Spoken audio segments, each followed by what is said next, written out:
ಯಾಕೆ ಬಂತು? ಇದು ಬಂದದಕ್ಕೆ ಮೂಲ ಕಾರಣ ನಮ್ಮ ಸ್ವಾತಂತ್ರ್ಯ ಸಂಗ್ರಾಮ.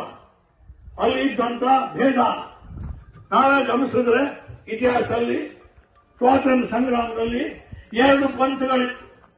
ನಾನೇನು ಮುಂದೆ ಹೇಳ್ತಾ ಇದ್ದೀನಿ, ಇದು ನಮ್ಮ ತಲೆ ಅಲ್ಲ.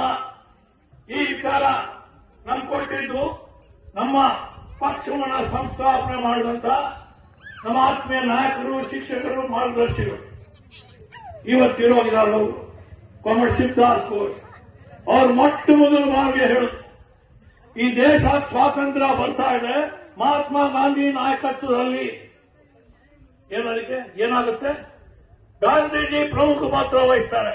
ಗಾಂಧೀಜಿನ ಸುತ್ತುವರೆದವರೆಲ್ಲ ವ್ಯಾಪಾರಿಗಳು, ಬಂಡವಾಳಗಾರರು. ಗಾಂಧೀಜಿ ಪ್ರಾಮಾಣಿಕರು, ಇದ್ರ ಬಗ್ಗೆ 2 ಮಾತಿಲ್ಲ.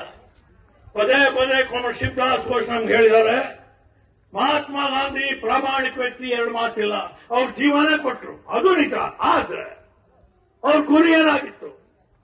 ಅವ್ರ ಗುರಿ ಬ್ರಿಟಿಷ್ ಓಡಿಸೋದು ಒಂದೇ ಅಲ್ಲ, ಯಾರು ಬರಬೇಕು ಅಧಿಕಾರಕ್ಕೆ ಅದ್ರ ಬಗ್ಗೆ ಗಾಂಧೀಜಿ ಅವ್ರಿಗೆ ಸ್ಪಷ್ಟನೆ ಇಲ್ಲ. ಏನ್ ಸ್ಪಷ್ಟನೆ ಇಲ್ಲ?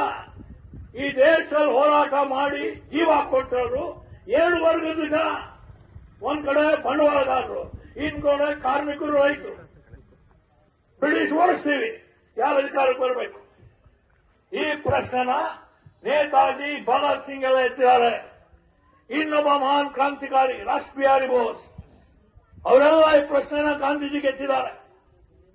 ಸ್ವಾಮಿ, ವರ್ಗ ಸಂಘರ್ಷ ಇದೆಯಲ್ಲ ದೇಶದಲ್ಲಿ, 2 ವರ್ಗಗಳಿದೆಯಲ್ಲ, ಬಂಡವಾಳಗಾರರು ಇದ್ದಾರೆ, ಕಾರ್ಮಿಕರು ಇದ್ದಾರೆ, ರೈತ ಕಾರ್ಮಿಕರು. ಇವಾಗ ಬ್ರಿಟಿಷ್ ಹೋದ್ಮೇಲೆ ಇಲ್ಲಿ ಯಾರು ಅಧಿಕಾರಕ್ಕೆ ಬರ್ತಾರೆ? ರೋಮಾನ್ ರೋಲಾ ಅಂತ ಹೇಳಿ ಒಬ್ಬ ಫ್ರೆಂಚಿನ ಒಬ್ಬ ಮಾನವತಾವಾದಿ, ಅವರು ಗಾಂಧೀಜಿಗೆ ಪ್ರಶ್ನೆ ಕೇಳಿದ್ದಾರೆ. ಸ್ವಾತಂತ್ರ್ಯ